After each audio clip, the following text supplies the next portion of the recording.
Hello, I'm Junius Williams, your host on Everything's Political. And today I'm joined by Francesca Dulce Larson. I never said her middle name before. And we're going to do something a little different. Usually I introduce a third party who's going to be our guest or guest, as the case may be. But this is going to be a session kind of like a self-evaluation. What does this all mean to us and perhaps to you, our faithful listening audience? You see, we started out with this topic, Everything's Political, because we wanted to just discuss some things that were perhaps hidden from view or not so much talked about. And that was our first season. We've been on this ride now this is the end of our third season. And so we had some very interesting discussions. But then the second season, we quickly went into how to be a better organizer. Because you see, our main interest is social justice, and we want to show people how to do it based on what people have been doing and perhaps what can be done. And then our third season, now, we ask, where's the money? And that ought to give you a little hint that we think money is important if it's used in a way to help people lead a better life. So at this point, some evaluation. This is what we're going to do. We're going to look at some of the questions people have asked us. We're going to look at some of the questions we've asked ourselves, because you see, every time we do this, I learn a lot, and I'm sure Francesca can speak for herself, but I learn an awful lot from the people that we have here.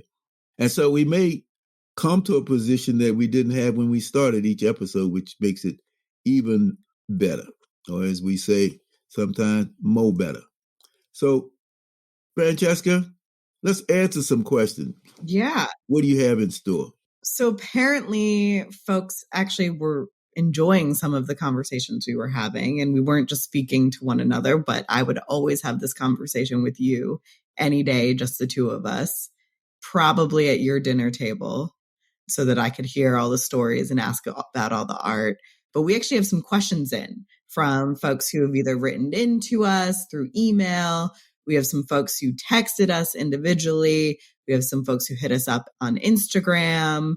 And I thought I'd bring those here today. And also, I kind of want to sneak in one question first. And it's just a personal question that I have, because I realize I've never asked you this. Why'd you decide to do a podcast? You were in the classroom. You're the Newark historian. Why podcast? Why talk about these issues? Why not just have folks over to your front porch? Why not host an event? Why this space? Why these issues? Because podcasting gets me a wider audience for the kinds of issues that I wanted to deal with. When I was at Rutgers and I retired from being the director of the Avid Leadership Institute and the Youth Media Symposium in 2018, I had a great group of people around me, people who came every other Saturday to our free classes, people who enjoyed it, people who participated. We ate, we had fun, we talked about each other. It was in the culture, but it was also very educational. And I said I wanted to take that whole concept and go national with that, or even international, as the case may be, because people need to learn.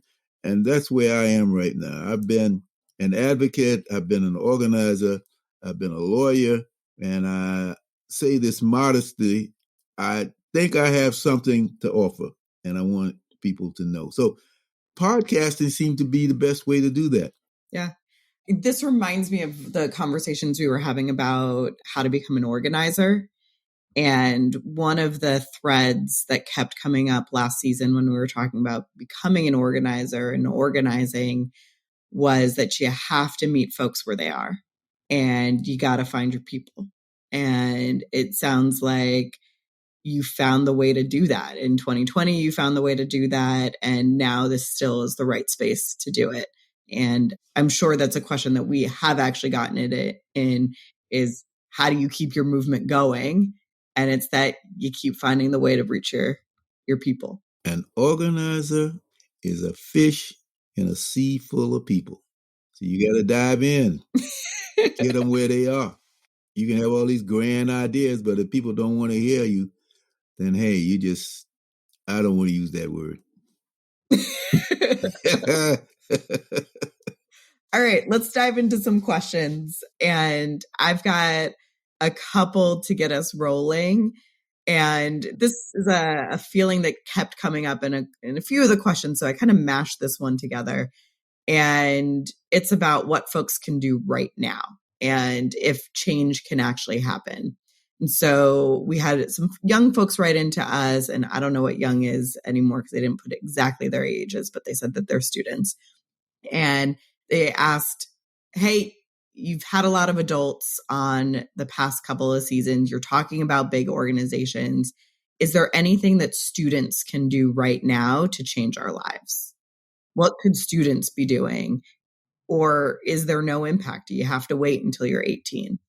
One of my favorite podcasts in the first season in 20, I guess it was 2020 or 2021. It was 2021. Yes, 2021 was a conversation I had with 4 high school students, grades 9 through 11, from Denver, Colorado. They had gone on a trip from Colorado, from Denver to Washington, D.C., to go to the African American Museum. And I heard about them because there was a little squib about it on CBS TV. I happened to be looking at it. And so I said, I got the school name, I had the student's name. So I quickly got on the telephone. Remember what a telephone is, y'all? I got on the telephone. I called information. I got the school. I got the principal, and I started talking. I said I want them on my show. Why? Because they embody what we were all about back in the 1960s. They said they had changed their lives because of that, and they went on to, what is the word I want? They advocated for and were successful in getting the whole school curriculum changed to look at Black history in a different way. And I said, right on. If there was ever anything that was significant about the 60s, my coming up period, was a revolution that we had about how we look at ourselves as Black people. One of the most pernicious impacts of America's original sin, racism, was they took away our self-definition and imposed their own definition on who we were. And here were some young people who used a different method, a method which was definitely apropos of the 2000s as opposed to the 1960s, to come to the position where they now said, this information, this knowledge, this museum, this whole experience changed my life, and I want to do something about it. And not only do I want to do something about it, they did something about it. Brought me to tears just listening to them talk about who they had become. Revolution, that's what that was. It was a revolution in consciousness. And so your folks are wrong. We did have young people. Can we hear that? A little bit about that episode? Yeah, let's jump in. What did you see at the museum that most inspired you? I feel like the whole museum experience in itself was really just the most significant part. Just the whole idea of the museum is essentially that you start out in dark times. You go down this cramped up elevator, and I think it's meant to symbolize a slave ship. And as you're climbing up, the top level is the civil rights movement. So you're able to see how, as a people, we progress and have been fighting and have been overcoming struggles, obstacles, and really anything that's been put in our way. And I feel like it really pulls out the resilience within our culture and within our people. And I feel like that's really liberating. And I think that's the feeling that we were all able to speak on and wanted to bring back to DMLK. when we returned from the trip. Connie, what did you learn about yourself that you didn't know before? When I went to the museum, I know before I went, I had a lot of self-confidence issues and like not really believing myself and not really liking the color of my skin. But the more I went through the museum, I was just able to I saw like so many different role models and how we actually really came up, because it's not what we were taught here at our school. It was completely different. And just seeing how we have moved up and how the light kept shining on us, like Kalia said, it gets lighter every level. It was just like really cool, and it just helped me like gather a lot of confidence about myself and just made me love myself more. It was really hard to process it. It was really heavy to process it. I think it took me a few months to process everything that I had seen in that museum and process how I felt about it and what I wanted to do about it. At the time, I just remember feeling very motivated after I got done. I wanted to change it because I wanted other kids to be able to have the liberation that we had when we went to the museum and to be able to have the experience that we had. Learning your history is a powerful thing. It's a sad thing. It's a happy thing. It's exciting. It's depressing. It's all of that. But you need to know it in order to know yourself, which is why it's so amazing. Wow. I guess that was a life-changing event. What can young people do? They can learn their history. They can get motivated. They can find out who they are. I'm adamant about that. That's the process right there. And that's the most important process. That's the revolutionary moment. So from those moments of self-discovery, when they got back, they were on fire and they had to do something. And that's what young people can do. That's what young people do.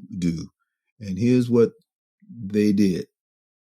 Then COVID hit and we were virtual, and we decided to, after George Floyd had passed away, we decided to start our podcast, No Justice, No Peace to Take. After we started our podcast, we also started working on our resolution to get more Black history into schools. And in October of 2020, that was passed unanimously. So passed by the Board of Education of Denver, Colorado? Yes. Wow. Just like that. How exciting. So the work we were doing was very limited to us and some of the students in the BSA who were in the beginning involved with the podcast. But we definitely had a lot of support from our community leaders, other student activists in our community. But we weren't really focused on generating like popularity or publicity. We were more focused on just getting our message out there and getting it done. So as you can see, there are young people who are doing some fantastic things. I mean, they're being creative, they're being stimulated. But first of all, they have to arrive at a certain consciousness to make them want to do more. And that's what these young ladies did. If you want to hear this entire episode, go to everythingspolitical, one word, .us. And this was season 1. And you can find the title. It was Don't Erase Our History, How Black Youth Changed Their High School Curriculum in Denver, Colorado. All right. Next question. You ready for another one? Yep. All right. This one feels very much related to our last question. And this one's shouting you out as the Newark historian. When did you become the Newark historian, by the way? I don't remember. It's been about 3-4 years since the mayor appointed me. And what do you do as a Newark historian? I do this. I talk to people. I remind people of the importance of history. But more important, I use history as a basis for my projects to engage people, just like this podcast. The podcast is really foundationed in history because we're talking about what people did. Some of it a little further back than others. We talked to some of my friends in SNCC, the Student Nonviolent Coordinating Committee, this season about how they raise money to support their organization. But we also talked about my adventures in Selma, Alabama, as part of SNCC. When I went down there in 1965 to be a part of the march from Selma to Montgomery but I found out that SNCC had a separate operation in Montgomery, and so that's where I stayed. You asked me some very good questions about that episode. That one was talking about the vote. It was called The Power of the Vote. And we went up with that one on April 13th, 2022, in episodes 7 and 8. So we might want to visit some of that because you already asked the questions. Why did I go down there? No, because you already asked the question. Why did I go back for the commemoration 57 years later? I guess you even needed a reminder of your own history. Yes, I do sometimes. Shall we jump in and take a listen? Okay. I have a personal connection to that march, the march from Selma to Montgomery. I was in Montgomery with SNCC. I was not actually on the march until the last day because most of the time I was in jail or in Kilby State Prison. Now, what happened to me? Why didn't I make the whole thing? Well, I was on my way to Selma, but we stopped in Montgomery to check on the safety factor on the road, Route 80. Went upstairs at the SNCC office at the corner of Jackson and High Streets. Second floor, I call it the upper room. Met a man named Stokely Carmichael, and he said, "What are you going to Selma for? We need you here." His Trinidadian accent very pronounced. So we went downstairs, put our sleeping bags at homes they had assigned us, and the rest is history. So this was a very important moment for me just to relive. Okay, so thinking about you going back down to Selma and getting to experience the storytelling, to experience the power of the music, of the messaging, to also amplify that memory of your own history, it makes me wonder, let's say we can't go back to the moment in time, or we don't have pictures or video or a large event to remind us of our history. What are other ways, Junius, that you would suggest we go about learning about our history? We produced a website called riseupnewark.com. You were a part of that team. That was back in 2017, I think. And it was a history of Newark and all the ethnic groups who came to Newark, like the Irish, the Italian, the Jews, and found Black people already here at the bottom of the economic and political heap. And it's a story about how those ethnic groups, the white ethnic groups, passed us in terms of power. But what we did to eventually get power, I'm talking about the formal range of power, how we went about getting that ultimately in the election of the first Black mayor in 1970. And how we did it was much more difficult than the way they did it. And we had to use the street politics that we learned in the 1960s to make that happen. So that I offer that as a way for people to understand what happens in big cities in this country called America. After the first year and a half, it had over 1 million hits. So I don't even know what it has now, but we continue to thrive with that. And we continue to grow with it. Most recently, I added a chapter on women, the whole question of women politics, how women got power in the city of Newark. That's chapter 5. So we have 5 chapters up there now that people can take a look at. So that's one way to do that. Then we have Rise Up Detroit, or riseupdetroit.org, which has a similar but not the complete history of Black power in Detroit. So those are 2 ways to do that. It's always, if once you learn something about the historical period and see where you are in it, then it's very easy to keep up with today's events and just use history as a fulcrum for determining what's going to happen next. And that's the value of history. You learn something about what happened then, you know where you are now, and you can project.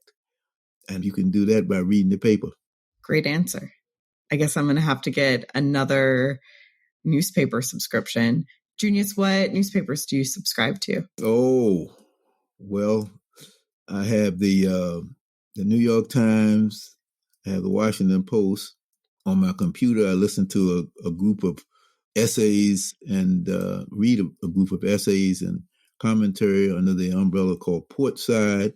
I listen every day for 5 days a week to Amy Goodwin's program on WBAI here in Newark, called Democracy Now, not Newark, in New York, called Democracy Now. I look at, there's a sports app that I have. There's a lot of other apps that come up. I can't even think of them. Vice. I have, let's see, it's a number of them. I look at them all the time. I'm going through my computer, looking and listening and watching and learning. And as I said, that's the way history helps me, because like history is the skeleton, and the rest of this is putting meat on the bones. Oh, it's almost lunchtime. I'm hungry, Junius. Oh, well, you can go get a chunk of history.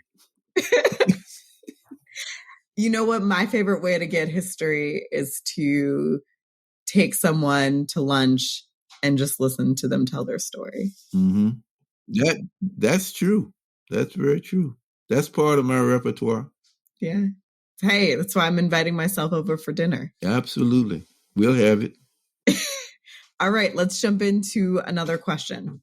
And I really like this one because it just jumps off of what we were talking about with reading the news. And some folks jump into a newspaper. Others are just scrolling through their feed all day on social with one news post after another. And person wrote in, every post angers me, but how do I know when it's time to drop everything and fight?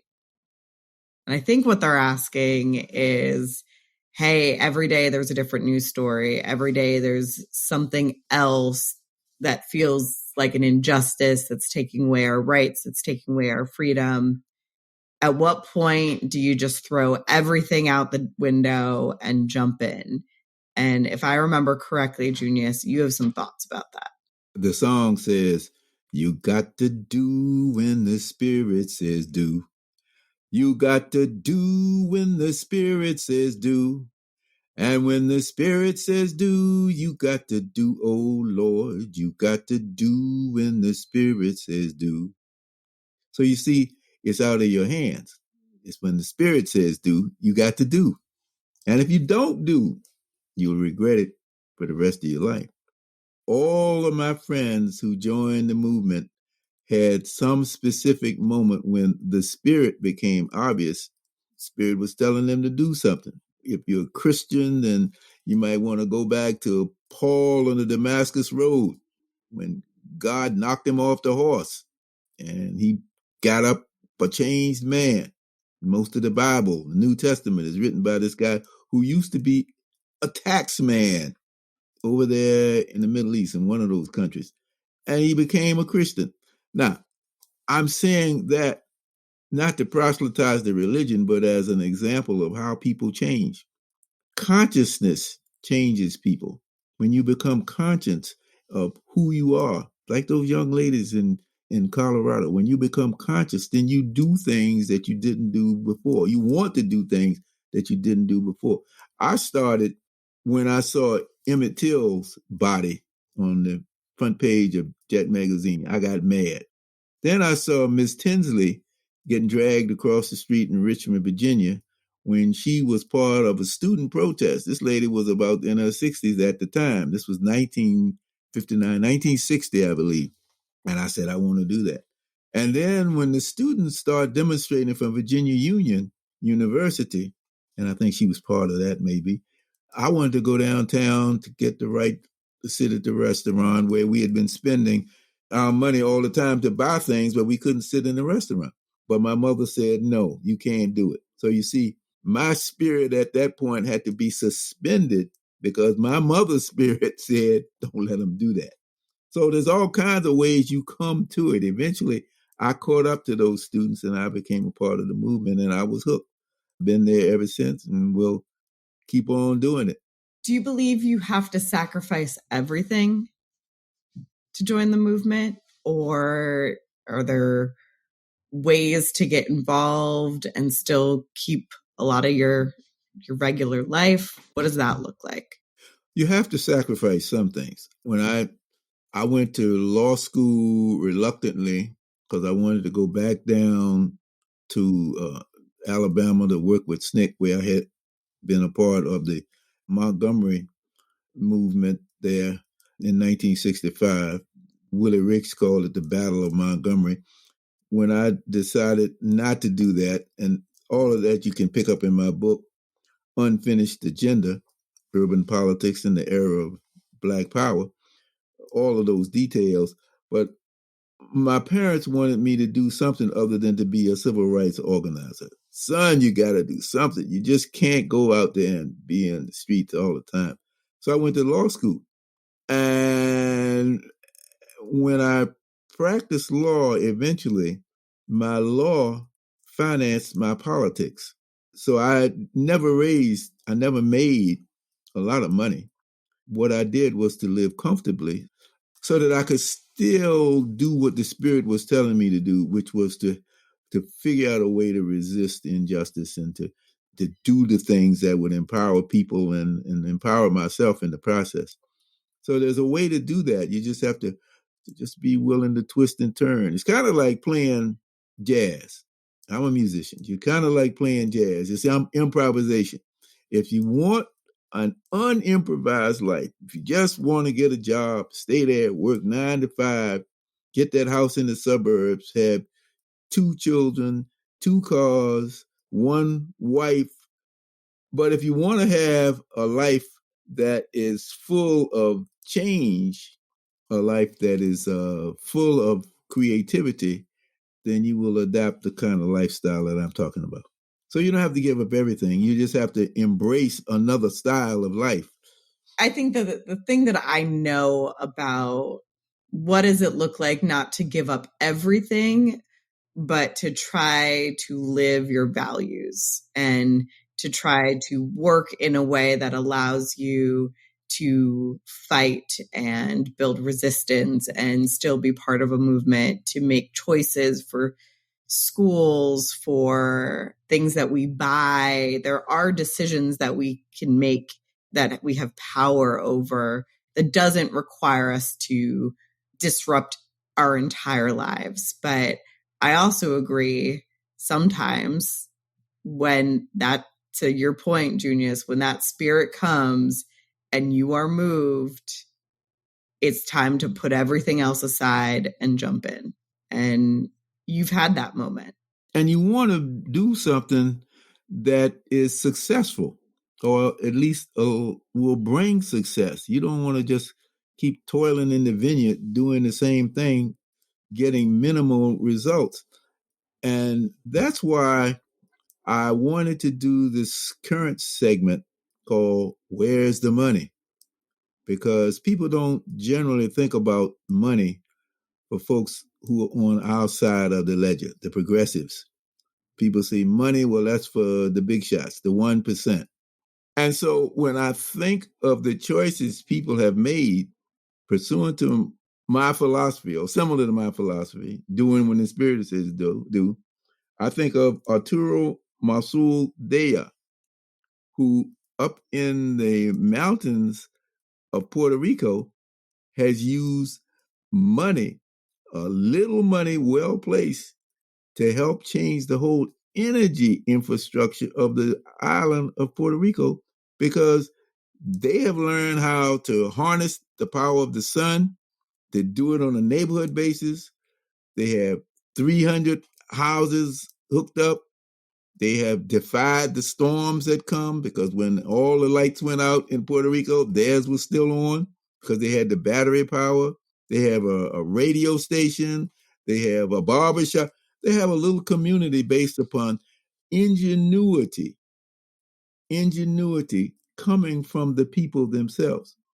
Now, why is that important? Because we go to one stage and we protest, but how do we change that into building communities? How do we learn the skills necessary? How do we bring in the capital that you need? All of these things are necessary. And he did it. They did it. Not him alone, but they did it. And it took a long time. But I think that's the kind of model that we want to have if we want to look at the creative use of money for progressive causes. So maybe we can listen to a little bit about what he said they had achieved or have achieved and how they did that. And that is in season 3, episode 4, January 18, 2023, called Powering the People. So take a look, take a listen, go back and listen to the whole thing. But here's Arturo talking about what they do. All right, we have our next question up, Junius. And this is a topic that feels like it keeps coming back. I know we talked about it last season. The question says, it doesn't seem like anything changes when we vote. What, in your experience, has convinced you that voting is important? We had the 15th Amendment way back when, which said Black people had the right to vote, and people voted. But then for every action, there's an equal and opposite reaction.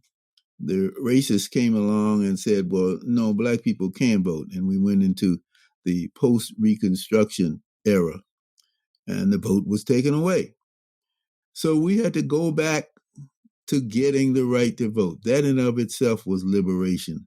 I was a part of that struggle. I'm glad that I was a part of that struggle.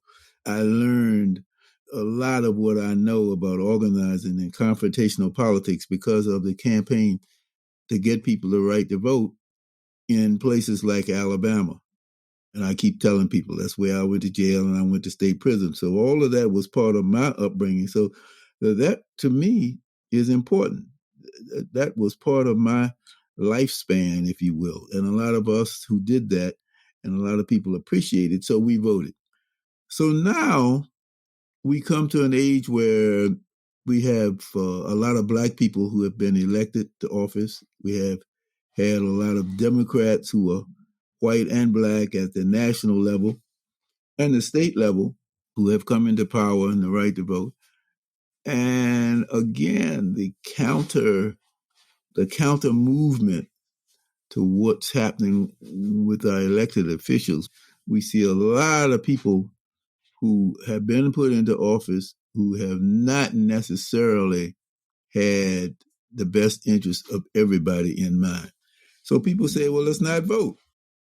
And the folks on the other side take advantage of that.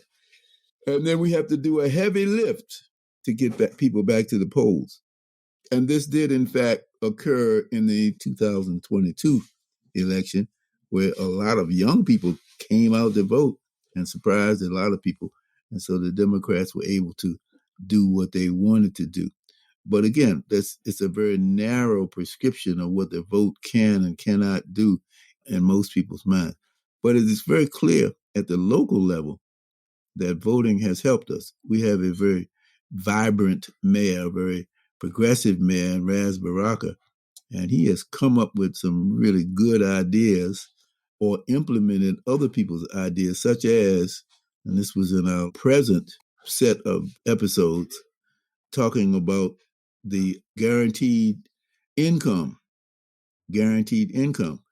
On a national level, Bernie Sanders has talked about that. But just on the local level, Baraka was able to implement that with the help of some friendly foundations and some governmental structure. And I believe maybe he did have some COVID money that went into that as well. So maybe you have some thoughts on that as well. Yeah. It's really easy to get lost at our votes don't matter when we're thinking about a presidential election. I can see that. The White House feels so distant. Everything that happens in Congress feels super distant. But I like to think about where I live, which is in Jersey City, so right next door to you in Newark. And I believe our city collects over $300 million every year in property taxes. And somebody has to decide how that money gets spent. I look at our municipal elections that 1,000 votes matter. A few hundred votes sometimes matter. Sometimes it's even only a handful of votes. And then that small amount of votes gets to decide the people who are making decisions over hundreds of millions of dollars and how they get directed towards our communities. I'm a mom of 2. I've got a kid in public school. What dollars go towards schools and parks and city infrastructure, and what a safe equipment my kids have to play on every day. I sometimes think about, okay, well, I could go from the big view of this, of which vote actually impacts the choices I get to make over my body or the way that the country evolves. But a lot of the day-to-day choices that we're making are determined by who we're voting for. And I would say that impacts my day-to-day joy, the joy of our communities, the joy of our families. Within the context of our podcast here, we had some of that joy exhibited in a young lady named Shamanique Jones, who is the beneficiary of the mayor's program on guaranteed income. If you get selected, and there was a criteria for who gets selected, you get to have some money to go on a vacation if you want. Maybe you couldn't do that. So for poor people, what you've been talking about is policy. So we demonstrated that in our current sequence on Where's the Money. Shamanique's statement will always sit with me. This program saved my life. This policy, we can take it one step farther. This policy saved my life. Mm-hmm. Folks electing people like Ras Baraka saved my life. It doesn't feel that hard to get there, to see why it's important to vote. Right. The other thing that this mayor has done, I should say tried to do, was to set up a review board, a police review board. That has been challenged by police organizations, I should say, and it has been thrown back to the legislature to come up with a law which allows municipalities to do that, and it hasn't happened. But you see, this was important to us when we ran the first Black mayor in 1970. This was part of the Black and Puerto Rican Convention. This was a mandate that came from that Black and Puerto Rican Convention, that there shall be a police review board, because even then, as now, police policies and practices were questionable. So Baraka was elected, and he's the first one who has tried to live up to that standard that was set, 50 some odd years ago? And for that, we ought to want to come out and vote for more people like that. I'm hoping if there's anything that we get out of doing this podcast or telling these stories, it's that not just folks will be inspired to vote, but that some folks will be inspired to run for office and become the next elected official in their community that's willing to make a change, support a policy that feels counterintuitive or that feels like part of the resistance in a way that, hey, might not be comfortable, but will definitely have an impact. And the other side of that is we must learn to hold elected officials accountable, which we have not quite done right. I'm going to continue to say, put these people in, and then there's nothing that holds them back. They keep on doing what they want to do, and I'm counting on people to do that. Junius, I feel like that's an episode in itself. How do we hold our elected officials accountable and also support them? How do we ask for change and also thank them for the changes that they've made? Because the thing about being an elected official is consistently need to deliver for your community. Just because you delivered something 30 years ago doesn't mean you get to hang out in power. So what's next? Next up. All right. This one's a little bit easier and probably more fun. And this is for Professor Williams. So if you can put on your professor hat, for those of you who don't know, Mr. Junius Williams was also a professor. Are you still a professor? What is the appropriate title? Well, I was not a professor. Not a professor. Not a professor. I was not, because by the rules of the game, even though I spent 3 years in law school, at a very good law school, I might add, and I got the degree that conferred upon me, I do not have a PhD. So if you do not have a PhD, you can't become a professor in most of these colleges and universities. Well, I said, what about the LLB? What about the JD that I have? What does that mean? Well, it just means you can go over to the law school. Well, I didn't want to go to the law school and teach law. I wanted to teach what I know and love best, which is community organization, community engagement. So I set up an organization called the Avid Leadership Institute. And so for 16, 17 years, 18 years, I was on staff at Rutgers. And even though people call me professor, and sometimes I turn around and acknowledge them, but most of the time I felt like I had to explain it because those are the rules of the game. Anyway, go ahead, ask your question. Hold on. At graduation, what outfit do you get to wear? What color, what robe did you get to wear? Did you get to wear the robe of the professor, or? You mean when I graduated from law school? No, when I attended the students' graduation. Now this is just for my own benefit, but. Oh, I never went to those graduations. We had our own graduations at ALI. Every year we had graduations for people who had gone through that program to learn how to become better parent organizers and parent advocates. And then we had the young people's group, which was also, there were ceremonies for people who finished those courses. But I wore what most people would wear. I wore a suit, sometimes with tie, sometimes without. Amazing. I like to set the rules. I like to set the rules should be the name of this episode. Okay. I agree with that. I like to set the rules. All right. So here's our next question, and it is relevant. I'm going to college and I want to be part of the resistance. I think in the question that they're asking, there's a little bit more here. They're involved in Black Lives Matter. They organize protests in their high school, and they're asking what they should major in college, because they are going to go to college. They want to know, Mr. Williams, what they should major in. And I've got some thoughts here too, but let me hear yours first. You can major in anything you want. I think what's necessary is that you keep in mind why you're there. And if you're there to just get a job, well, I'm not even so sure college is that relevant anymore. But if you're there because of a cause, if you're there because you want to do something, bring something back to the community, and use this politics that we're talking about to at least change your little world around you, then it doesn't matter what your subject matter is. It matters what your mindset is. I majored in political science, and a lot of people who go to law school majored in political science. But there were also people who majored in economics. There were people who majored in English. There were people who did all kinds of things to get that degree. The difference between me and a lot of people was that I didn't practice law to get rich.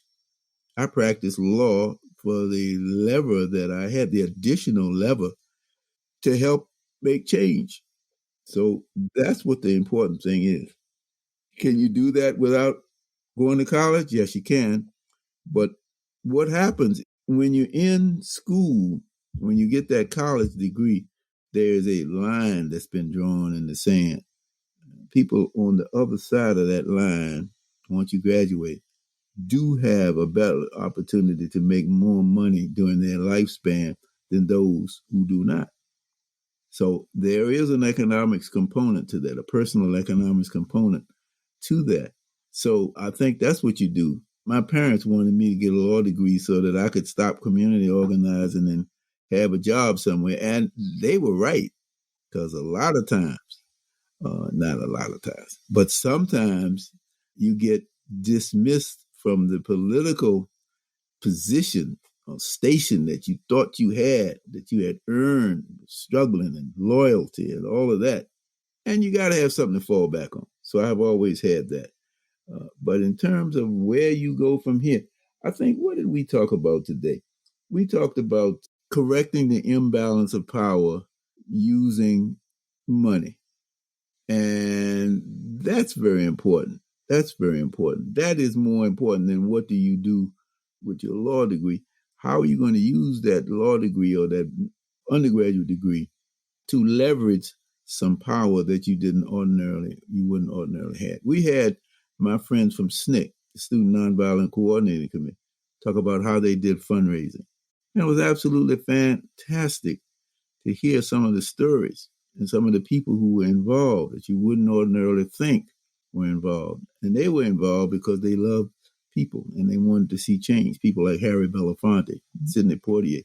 Harry Belafonte, who just died recently, was responsible for, at one point, he and Sidney Poitier took $50,000 in a paper bag down to the Mississippi project of the Student Nonviolent Coordinating Committee.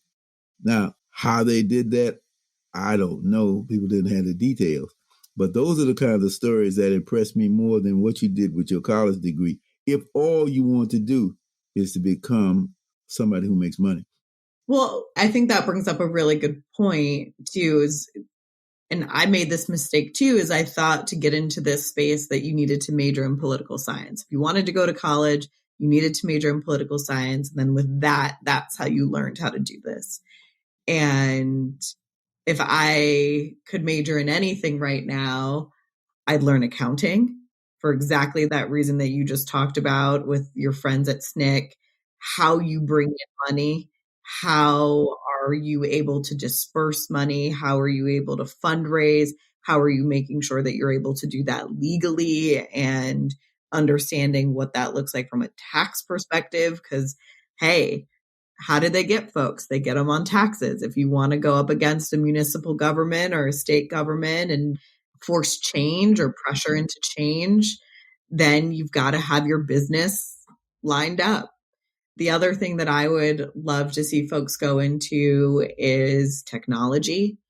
And I'd love to see our movement build up a better understanding of AI and what role that's going to play in how it impacts our communities, how it impacts our jobs, and being able to tell that story. And then I'm also reminded, Junius, of the conversation we had with your son, Che, and with Darnell Moore, who was at Netflix, about storytelling and being able to build stories that are representative of our families, of our kids, and have that be part of the resistance.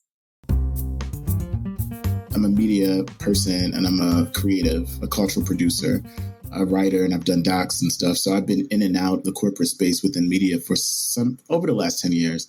But now I'm vice president of inclusion strategy for content and marketing, publicity awards, studio operations, and animation at Netflix. And the reason why that was an important role for me is because as an organizer and as an artist who understood that my 11-year-old nephew in Camden is likely probably not following the hashtag intersectionality debate on Twitter, but is probably watching TV, is probably watching TikTok, is probably watching IG, right? Seeing any opportunity I have to help be part of a process to bring cultural production to our folk who have long been left out and our representations have been left. There's a lot of work to do to repair what Hollywood has harmed.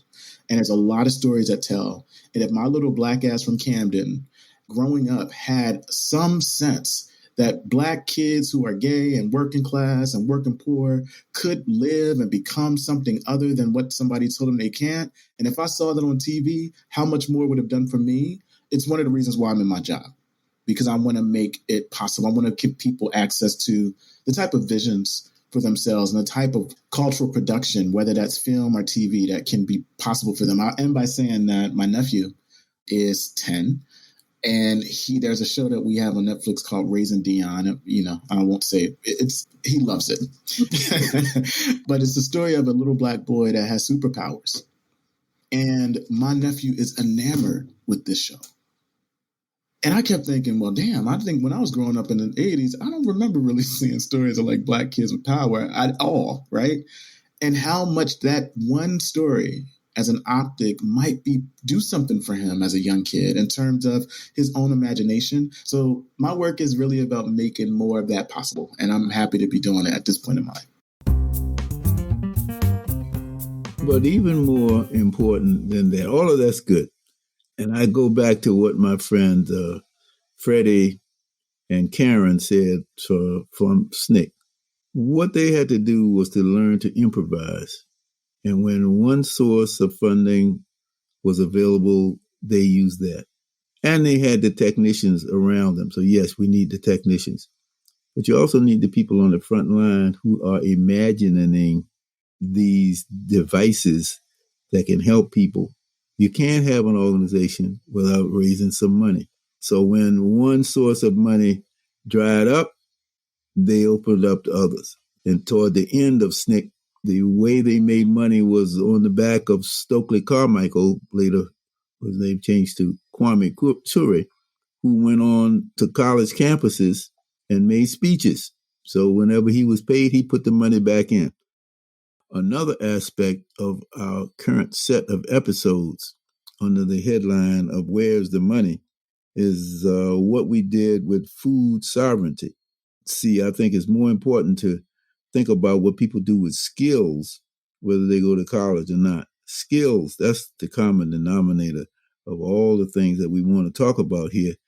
We had Tobias Fox from Newark and Pamela Gonzalez from the island of Vieques, which is a part of the big island of Puerto Rico, talking about how they utilize those skills to help people get food. Everybody can't go to the supermarket and get everything that they need. So sometimes it's necessary to think about what is the alternative way of supplying people's needs. And that's a skill. That's a skill set. And these two young people have donated the time and the effort, put the time and effort in to figure out how to grow crops within a given situation. Urban farming. That's what we're really talking about. The different skills in any kind of movement. We talked about in series 2, we talk about community organizing. Well, and community organizing is necessary. You're outside the government and you're trying to get the government to do the right thing, or you're trying to get the corporations to do the right thing. But there's one side of that, which is to take on the power and do that in the street with demonstrations and other means of nonviolence. But at some point, when you get the opportunity, you have to learn and apply another set of skills to that. And that's a skill set that says, here's how you build community. So if you're stopping something, you need to know how to take on the power in the street, if you will, the politics of confrontation. But if you want to build a community, you have to have an additional set of skills of learning how to make things happen, how to grow food, how to produce solar energy, how do you raise money to protect the right to vote, as the people did in SNCC. Those are the kinds of things that you have to learn how to do additionally. So we've covered it all. And the most favorite of mine has been a combination of putting all of that together to build better communities.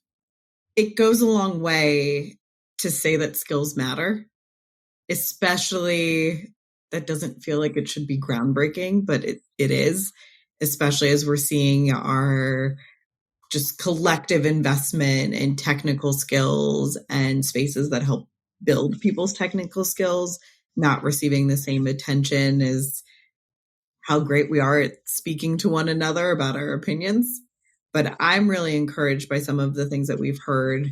And you talked about food sovereignty, but even just the math and the science that goes into building those programs and the folks that have to actually do the work day to day to make sure the crops grow and are in the right environment. Those are skills that we take for granted, that I do think it's important as part of this work, that one of our jobs and roles is to make sure that every position and every skill set is valued, that we're not diminishing anybody's skills, which sometimes we really screw up on, especially in college. And it goes to prove the point as we are coming to the end of this segment, that everything indeed is political. Who would have thought that learning how to plow the fields and grow vegetables in an urban environment is political? Who would have thought that solar energy was so political? Those young people in Colorado who learned a lot about who they are by comparing who they were and coming up with a new set of answers for themselves. So that's what we did. And I want to thank you, Francesca, for refreshing my memory about some of these things and hopefully getting people interested in going back through all 3 seasons as we have answered the charge. If everything's political, prove it. Well, I think we did. And I rest my case. You can have the last word, Junius. I thought I might do that. Perfect. Done. We're done. We're done. So when we're looking forward to next semester, when we're going to have some new information and new topics for discussion, and we hope you all will go with us on that too. I hope we revisit this question about whether do women make the best organizers, because I feel like we have more facts to support that now. I thought you might like that. We'll see. Goodbye. Bye. This is Junius Williams, your host on Everything's Political. Everything's Political podcast is sponsored by the Center for Education and Juvenile Justice and supported by the Terrell Foundation and listeners like you. It is produced by Mosaic Strategies with theme music by Anthony Ant Jackson. Like what you hear? Subscribe to Everything's Political podcast on Spotify and follow us on Facebook and Instagram for exclusive behind-the-scenes content.